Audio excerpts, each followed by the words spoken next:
हरे कृष्णा आप सभी को। आज हम कैरिबियन देशों के अंतर्गत एक नए देश के बारे में जानकारी प्राप्त करेंगे जिसका नाम है Saint Vincent and the Grenadines. जैसे कि इस नाम से किसी देश की पहचान कम और किसी संस्था का नाम ज़्यादा प्रतीत होता है, और यही कारण है कि सेंट विंसेंट एंड ग्रेनेडाइंस पूरे विश्व में अपनी एक अलग पहचान रखता है। इसका मुख्य कारण है यहाँ के लोग, यहाँ की वेशभूषा, खान पान और संस्कृति। और 22 जनवरी 1498 को क्रिस्टोफर कोलंबस पहले यूरोपियन व्यक्ति थे जिन्होंने इस देश में कदम रखा था, और उन्होंने देखते ही इस देश का नाम अपनी ओर से सारागोसा रखा था।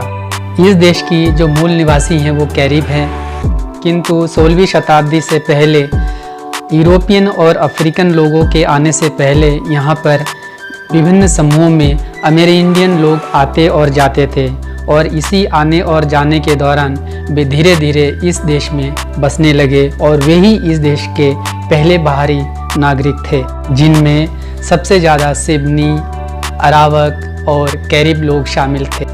Saint Vincent and the Grenadines देश के पश्चिम में बारबाडोस, दक्षिण में सेंट लूसिया और ग्रेनेडा के उत्तर में कैरिबियन सागर के द्वितीय आर्क में यह देश स्थित है। Saint Vincent and the Grenadines देश को बनाने में मुख्य 32 द्वीप शामिल है और यहाँ की गुफाएं भी है, लेकिन सेंट विंसेंट और ग्रेनेडाइंस यही दो मुख्य द्वीप हैं जो इस देश को अपनी पहचान देते हैं।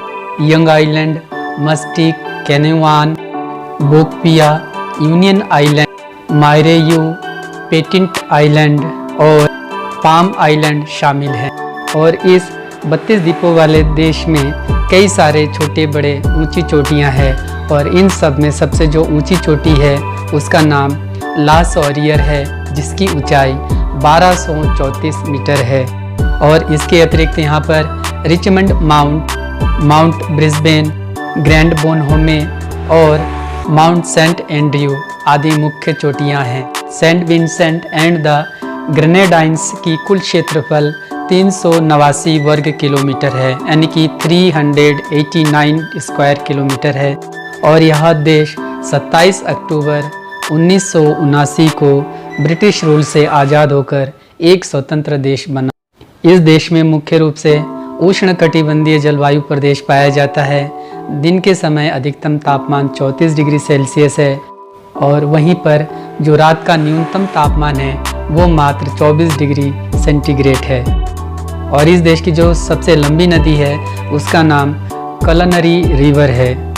2018 के जनगणना के अनुसार इस देश की कुल जनसंख्या 1,10,211 थी, और इनमें जो सबसे ज़्यादा मुख्य लोग हैं वे अफ्रीकन मूल के लोग हैं, जिनका प्रतिशत 66 है, और 19% ऐसे लोग हैं जो कैरिबियन मूल के हैं, और 6% लोग यहाँ पर भारतीय हैं, और 4% लोग मात्र यहाँ पे गोरे लोग हैं, और इन सब में 81.5% लोग ईसाई हैं। Saint Vincent and the Grenadines की जो मुख्य फसलें हैं उसमें सबसे ज़्यादा बागाती कृषि ही है, जिसमें मुख्य नारियल, केला और मसाले ही प्रमुख हैं।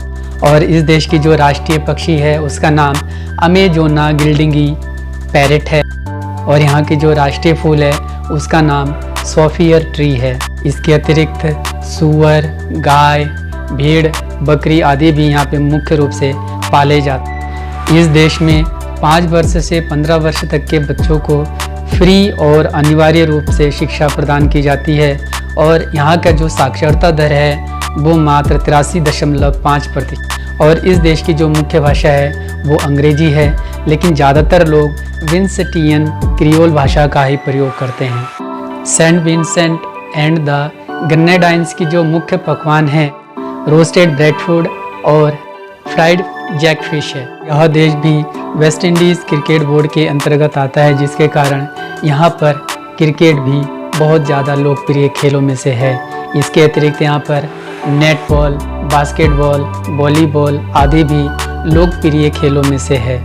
Saint Vincent and the Grenadines एक कृषि प्रधान देश है, और यहाँ पर 18% भूमि लगभग कृषि योग्य है, और यहाँ पर सबसे ज़्यादा केले का उत्पादन किया जाता है।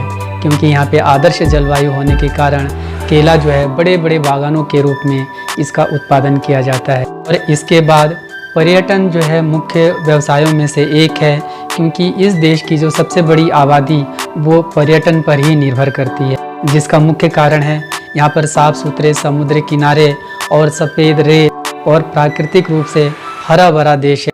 इसकी सुंदरता इस बात से आप अंदाज़ा लगा सकते हैं कि हॉलीवुड की कई प्रसिद्ध फिल्मों का भी शूटिंग यहाँ पर हुआ है। इस देश की जो राजधानी है उसका नाम किंग्सटाउन है, जो इस देश का एकमात्र व्यापारिक केंद्र है और सबसे बड़ा शहर भी है। और किंग्सटाउन में अंतर्राष्ट्रीय हवाई अड्डा भी है। और इस देश का जो राष्ट्रीय मुद्रा है उसका नाम ईस्ट कैरेबियन डॉलर है। तो सेंट विंसेंट द ग्रेनेडाइंस के इस अंक में इतना ही। हमेशा खुश रहिए, मस्त रहिए और अपना ध्यान अवश्य रहिए। हरे कृष्णा।